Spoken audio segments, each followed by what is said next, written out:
To date, we've diagnosed 23,993 cases of COVID-19 during the current pandemic in Australia. 228 of those were newly confirmed to 12 noon today. In New South Wales, there have been 7 new cases reported. 2 of those were overseas acquired in hotel quarantine. 3 were locally acquired and contacts of a confirmed case, and 2 were locally acquired and the contact has not yet been identified. In Victoria, there have been 216 new cases reported. 47 of those were locally acquired and contacts of a confirmed case, and 169 remain under investigation. In Western Australia, there were 4 new cases reported, all of those in hotel quarantine, and in Queensland, 1 new case reported, also in hotel quarantine. There have been 12 deaths related to COVID-19 in the past 24 hours and 450 total deaths in Australia during the current epidemic. There are 694 people hospitalised, and 52 of those hospitalised people with COVID-19 are in intensive care units. There has been a lot of talk about vaccines today. The announcement by Prime Minister Scott Morrison and Chief Medical Officer of Australia, Paul Kelly. So I wanted to see if I can get into a little bit of the science behind some of these vaccines, because we're hearing a lot about the names of the vaccines: viral vector vaccine from Oxford, and something called a molecular clamp vaccine, which is the technology that's proprietary to our own researchers at the University of Queensland. Both of those showing a lot of promise amongst a range of other candidate vaccines around the country. So what do you have to do to get a vaccine? Well, the vaccine has to be able to produce the immune response in the body, either through boosting antibody production, which is one arm of the immune system, or activating what we call the cellular immune response, which is another part of the immune system. The UQ vaccine technology, this molecular clamp technology, is really interesting in that it targets what we call the fusion protein, which every virus has to use, every envelope virus has to use to get into human cells. And of course, to replicate, the virus has to do that by entering into human cells. That doesn't matter what sort of virus it is, that's the way it does it. And so the virus fuses its membrane onto the host cell membrane, enters the cell, starts causing mischief and replicating. And it's those fusion proteins that mediate that. Now, fusion proteins are a really good candidate to use for a vaccine because they generate quite a powerful immune response. The problem is, as researchers have found for many years, those proteins can actually change their shape or their conformation, making it really hard to get a stable protein that actually gives you the right immune response.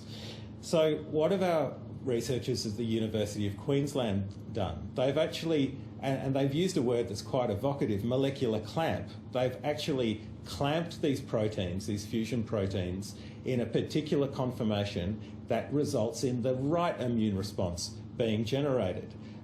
Now, I'm going to have to apologise to them if I've explained that in any way, shape or form inaccurately, but it is complicated science, science that's been generated and researched here in Australia with those vaccines in phase 1 studies at the moment. So that's a part of a protein, and that's the part of the protein that forms the vaccine. What about the Oxford vaccine? That's called a viral vector vaccine, and how is that different? Well, the viral vector, as it sort of sounds, you get a virus which is not COVID-19, which isn't a virus that's going to affect humans by causing any disease. So in this case, it's an adenovirus. You make sure that it doesn't replicate inside cells, so it's a non-replicating viral vector. And then the genetic code of that virus is altered to end up producing an immune response akin to the immune response of COVID-19.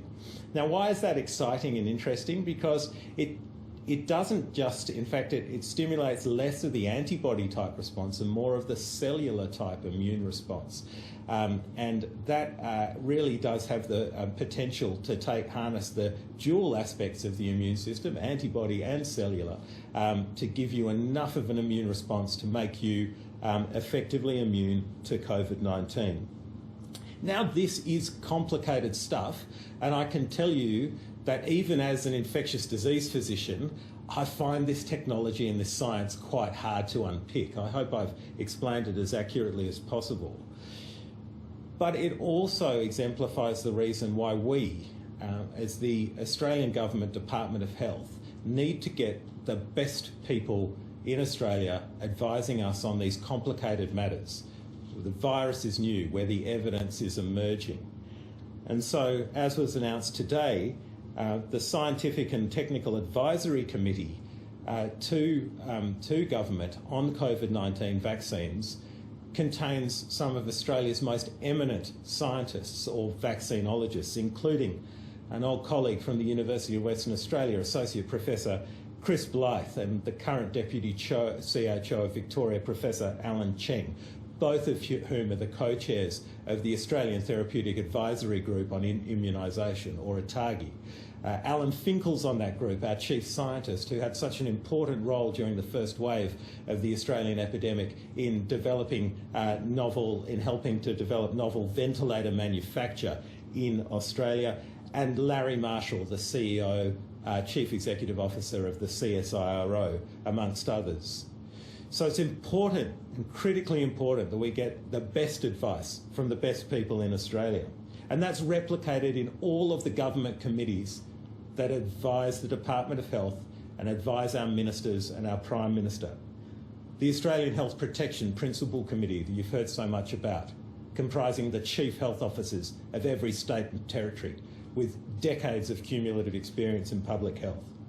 The Communicable Diseases Network of Australia, comprising Australians' leading public health physicians in the communicable diseases branches of each state health authority. And our infection control expert group with our leading infection control physicians. This is a committee that even I'm not on, because I'm not an infection control expert. I'm an infectious disease physician. And I want to share with you today the confidence that I have when I see my colleagues on those committees working to interpret the evidence, the emerging evidence, and give us expert opinion that guides our response to COVID-19. And with that, I'll take some questions. Tamsin. If and when we do get a vaccine, what kinds of protocols will need to be put in place to ensure that when people are entering a venue or any other high-risk setting actually was vaccinated? Well, Tamsin, I'm not sure we're considering that at this point. I mean, the most important priority for Australia is to secure the capacity to manufacture the vaccine, to secure an agreement to do so, which clearly we've secured with AstraZeneca today. And then the important thing is to be very clear with the Australian public about the importance of getting vaccinated. So the rates of flu vaccination this year have been astonishing. Really, I've never seen them in my practicing career. They've been so high. So there is a significant demand we anticipate for the vaccine in Australia, and we anticipate that the uptake's going to be good. So in terms of those more forcing type mechanisms or immune passports or things like that, these are not things that are currently being discussed, but I'm sure they will be part of the agenda of the Scientific and Technical Advisory Committee. Claire. Dr. Coatsworth, just to change slightly to aged care, what advice is the ABC currently preparing for National Cabinet this Friday with regards to the states undertaking audits of their capability to then report back? I assume what's the plan there with that process? Well, Claire, as you know, we can't discuss the detail of the National Cabinet submission, but it is well known that National Cabinet has asked the Australian Health Protection Principal Committee to report back on exactly the learnings from the Victorian Aged Care Response Centre and the principles of how the federal government and the state health authorities, as well as the aged care regulator and the providers themselves, will respond to any further outbreaks of COVID-19 in residential aged care in those states that don't currently have outbreaks. So that is building on the existing plans that the Communicable Disease Network of Australia made for residential aged care facilities, but most particularly incorporating the learnings of how to manage multiple outbreaks, as you know, up to 120 now in Melbourne in residential aged care facilities, and taking those learnings nationally. Anna. Doctor, in terms of remote Aboriginal communities, something which has been back in the news a little bit over the last 24 hours, what's the current restriction, if any, on entry to remote Aboriginal communities? And to your knowledge, are there any that are still blocked off from the rest of Australia? So, Anna, I hope my answer is contemporary. My understanding is that there aren't any communities that are under the biosecurity zones that were enforced during the first wave. I understood that they were all that those restrictions were all raised, but to an extent, I'm going to have to take that question on notice. And just to follow up on that, what would be the advice? And there is some material on the website, but for people who might now be travelling more freely to more remote areas, about how they should be interacting and behaving in order to not only social distance but try to protect those communities. So I think the most important protection is, for example, the Northern Territory. I was looking up the restrictions myself yesterday, that you know, if you're from a declared hotspot, which is the Northern Territory makes very clear where those hotspots are, then you need to quarantine for 14 days. And the NT has a significant number of people in quarantine in Howard Springs to that end. So those sort of cross-border movement restrictions are at the moment one of our most important barriers towards infection in our remote north, west, northeast and far north communities. Specific advice to individuals, of course. Don't try and get to a remote community if you've been in a hotspot area or you've been in Victoria, where there have been some notable instances where people have tried to do that, and they've felt the full force of the law accordingly. And finally, just the standard message that if you're at all unwell, even if you don't have COVID, if you bring in a respiratory virus into a community and cause a flu outbreak, or you cause an RSV outbreak or anything like that, there's a whole cascade of effects for that community about needing to get tested and so on and so forth that would be undesirable. So people do have to be very cautious if they're visiting our remote communities. But at the same time, those communities do have visitors. They do need visitors at the moment, and that's also important to keep the connection with Darwin and the rest of the regional centres. When it comes to international travel restarting again, at whatever point that might be, would there be any good health advice, medical advice in terms of whether proof of vaccination should be considered part of an Australian citizen being granted access to leave the country to ensure that Australia does remain COVID-free while those laws are still recovering from the virus? So I think that's probably a similar sort of answer to Tamsin's question, in that probably is a bridge too far in terms of our thinking at the moment. The state of the epidemic around the world and in Australia means that international travel is not at the forefront of our minds at the moment, though clearly we do have the International Students Pilot Program planning to be started, and that would likely be started before a vaccine became available. This morning, Acting Children's Rights Paul Kelly said that this vaccine, the deal that was announced today, was just the first of multiple that the government will be announcing. How many others are being worked through at the moment, and do some of those have as much potential as this one? Well, I think we're aware, as you are, that there are at least, I think it's 6 candidate vaccines that are moving towards phase 3 trials. So the producers of all those vaccines some of the major producers will be approached. In terms of the absolute number that we're approaching, I don't have that on hand, but you can be assured that where there is a credible possibility of a vaccine being produced, that we're engaging in the same way as so many other countries have engaged. Noting, of course, that our position and our message worldwide is that whoever gets to that successful vaccine first, that should be made available to all countries, low, middle, high-income countries, and that we all have a duty to support particularly the distribution and access of vaccine around the world, and particularly not just in high-income countries, which is why Australia's provided a letter of commitment to the COVAX vaccination facility. I'll just take Josh first and then Dana, and then I'll come back to the floor. Josh. Yeah, thanks, Doctor. Just a quick one on the vaccine.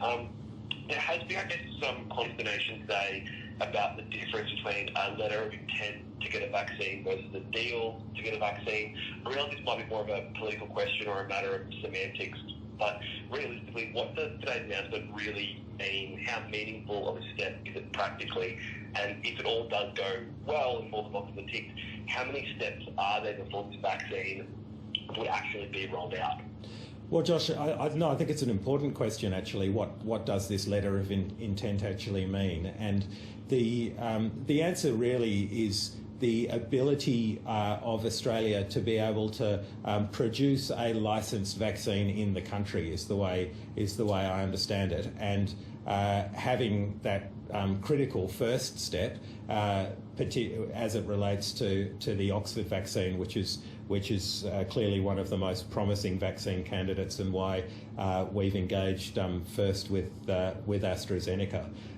So that is why the media release today was done with colleagues from CSL, and noting that we really do have not just some serious research power, but some serious manufacturing capability in Australia through that particularly successful Australian company.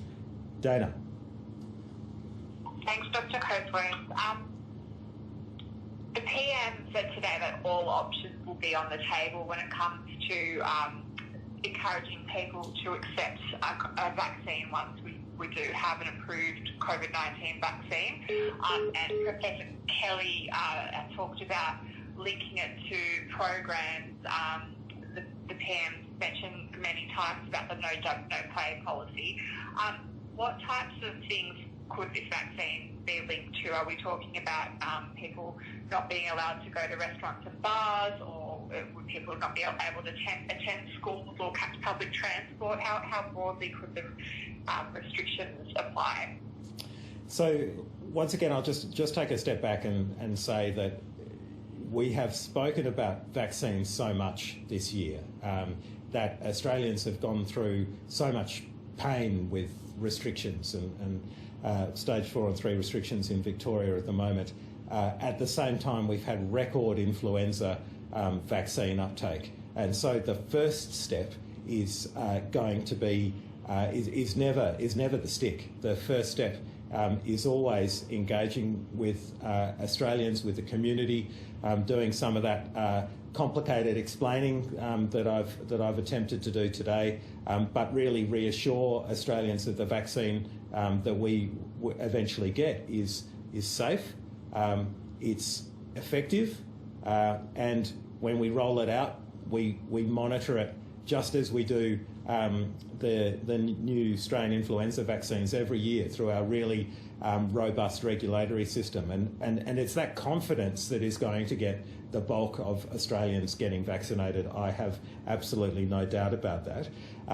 But there will be strong, I suspect the majority of Australians will get vaccinated, and there will be a strong public view that those who choose not to get vaccinated need to there needs to be some sort of incentive stick, perhaps, through the current programs, including no jab, no pay, to make that happen. So I think that is a very reasonable interpretation of what the PM had to say today. Again, looking at specific things like not being able to go into restaurants, not being able to travel internationally, not being able to catch public transport, or more broadly having what in the olden days would have been a yellow fever vaccination certificate. These are clearly policy decisions that will be discussed, but there's no current mechanism to enforce that sort of thing at the moment. Dr. Coatsworth, the states that have extended or maintained border closures keep saying, the premiers keep saying that it's based on medical advice, but with the exception of Victoria, it does appear that they're pursuing strategies of elimination using the excuse of any COVID to keep their borders closed. Are you satisfied with the medical advice as it is being explained by those individual states, or like the Prime Minister, would you like to see more information and detail behind those decisions? Well, I think we've always encouraged around the AHPPC as much transparency in decision making as is available, and I can assure you that all the Chief Health Officers provide that. That said, it is clear, and it is clear to Australians now that those border decisions are made by state premiers and health official and health ministers on advice of their Chief Health Officers, and that it's particularly important that those decisions are justified not just to the people of that state. I think that we've seen very clearly in the past few weeks the significant effect that border closures have on people living on the wrong side of the border. And I can tell you, when I worked in Lismore, for example, in 2004, it was we would always send our patients to John Flynn Hospital was that the Gold Coast Private Hospital, and probably to the new Gold Coast University Hospital. So, you know, it's not just a question of being able to switch that off, of course, because these border towns actually depend on cross-border healthcare, and they haven't depended on it for 10 or 20 years. They've depended on it for 50 years. The same for the South Australian border. So what I would simply say to conclude that question is it's a general principle of medicine that when you're implementing, when you're doing anything to treat a problem, first do no harm. And that has to be a consideration as well, equally with border closures. After elderly healthcare workers and other vulnerable groups, what other groups of people would the government be looking to try and vaccinate first? Would it be fair to say that healthy kids would be towards the end of the vaccination process potentially? I think beyond saying that they're during a pandemic and where the vaccine is not going to be available, may not be available to all Australians at once. It may be, but that there would be a prioritisation system. You've outlined two of the groups in elderly Australians. I would add in people who have comorbid conditions, by which I mean multiple health conditions. We know that leads to severe COVID-19 and potentially death, and of course the principle of reciprocity, where the people who are putting themselves at risk on the front line, healthcare workers, residential aged care workers, disability workers, there are many people who may fit into that priority category. Clearly, though, that is going to be the job of the committee, some of the committees that I've just mentioned, to decide that. If and when it is decided, it will be clearly communicated to the Australian public with a rationale as to why. But at this point, those decisions have not been made, and I guess appropriately so, given that we're not even at the manufacturing stage of the vaccine yet. So, two more questions. You mentioned the influence of vaccines had a strong take-up this year. Australia's obviously comfortable that it's been around for a long time. Is there a way that the medical professional or government may need to deal with vaccine hesitation in terms of when a new vaccine comes to the market, people might not want to jump on it following from the vaccination, they might not want to jump on it immediately and wait to see how other people may react to it first? So I think that's a really important observation, that people are comfortable with the influenza vaccine, and we're talking about a novel virus with a novel vaccine. And so then what can we do to maintain, to increase confidence and decrease vaccine hesitancy? Being able to communicate the research results of the phase 1 and 2 trials, so they're the safety trials, and those results have been excellent in terms of safety profile for these candidate vaccines, including the Oxford vaccine. So that's an important thing to remember, that we've gone through those safety trials, but now when we get into the phase 3 trials, where there's many, many more people, tens of thousands of people now, you get even more safety data. So that needs to be clearly communicated to the public. And then what you get after that, when the general public starts getting jabbed, is what we call the post-marketing data, and that's where our very robust regulation and systems come in, regulatory systems come in, to make sure that if there are unexpected post-marketing side effects of this drug, that they're found out immediately. And there are good reporting mechanisms in Australia based on years of having a really robust vaccine strategy. Last one, Hannah. Yes. There have been sort of discussions today about whether or not the curfew in Melbourne is necessary against people who were fined for going to a takeaway after 8 p.m. Is there any medical reason to put in place a curfew because of coronavirus?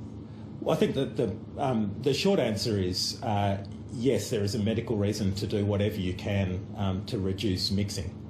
So as Paul Kelly's fond of saying, the virus doesn't move, people move. And so if there was clearly information available to the Victorian government that suggested that, shall I say, after dark movement was a problem, and they instituted a policy response to that. So every time you see one of these things, it can be safely assumed that it's actually in response to some sort of public health issue that is trying to be addressed. In this case, movement. Most recently in New South Wales, restrictions in schools on choirs and sport and that sort of thing. This is because these issues are coming up and restrictions need to be placed in to resolve them.